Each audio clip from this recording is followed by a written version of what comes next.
اعوذ باللہ من الشیطان الرجیم بسم اللہ الرحمن الرحیم۔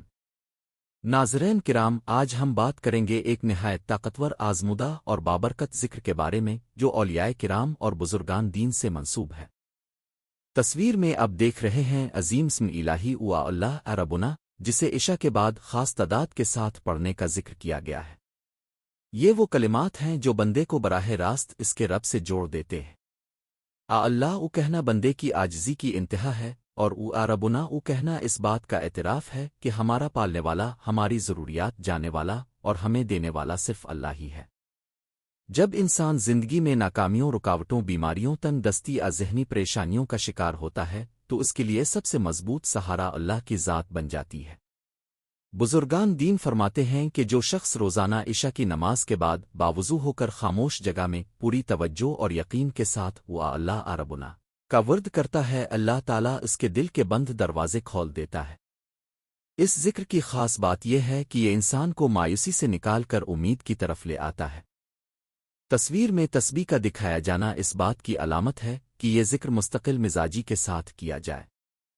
جب بندہ تسبیح کے دانے گنتا ہے تو دراصل وہ اپنے دل کو دنیا کی الجھنوں سے آہستہ آہستہ آزاد کر رہا ہوتا ہے۔ بہت سے لوگ ایسے ہیں جن کے رزق میں بندش ہوتی ہے، کام بنتے بنتے رک جاتے ہیں، ہر کوشش ناکام ہو جاتی ہے۔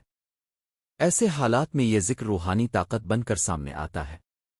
اللہ ربنا او پڑھتے وقت دل میں یہ یقین ہونا چاہیے کہ میرا رب سب کچھ سن رہا ہے، وہ میرے آنسو بھی دیکھ رہا ہے اور میری خاموش فریاد بھی جانتا ہے۔ یہی یقین اس ذکر کو عام الفاظ سے نکال کر ایک طاقتور دعا بنا دیتا ہے۔ ناظرین، یہ بات ہمیشہ یاد رکھیں کہ ذکر کی اصل طاقت نیت اور یقین میں ہوتی ہے۔ اللہ ربنا کا ورد کوئی جادو نہیں بلکہ یہ اللہ سے تعلق مضبوط کرنے کا ذریعہ ہے۔ جب بندہ اخلاص کے ساتھ یہ ذکر کرتا ہے تو اللہ تعالیٰ اس کے لیے وہ راستے کھول دیتا ہے جن کا اسے خود بھی علم نہیں ہوتا۔ تصویر میں لکھا ہوا پیغام ہمیں یہ سکھاتا ہے کہ ذکر کو آزمائش کے وقت چھوڑا نہ جائے بلکہ مشکل میں تو اور زیادہ تھام لیا جائے۔ کئی لوگ ذکر شروع تو کرتے ہیں لیکن چند دن بعد یہ سوچ کر چھوڑ دیتے ہیں کہ کوئی فرق نہیں پڑا، حالانکہ اللہ تعالیٰ صبر کرنے والوں کو پسند فرماتا ہے۔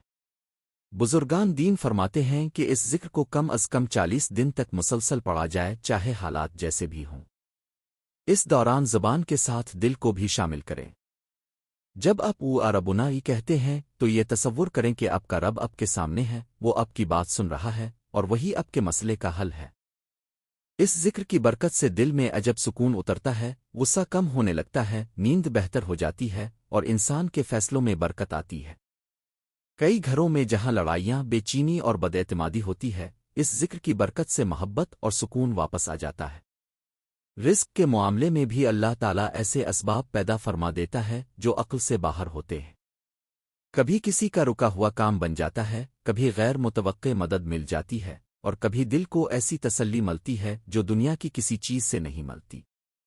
آخر میں یہی دعا ہے کہ اللہ تعالیٰ ہمیں اپنے ذکر کی لذت عطا فرمائے، ہمیں اپنے قریب کر لے، ہمارے دلوں کو مطمئن فرما دے اور ہماری تمام جائز حاجات کو اپنی رحمت سے پورا فرما دے۔ آمین رب العالمین۔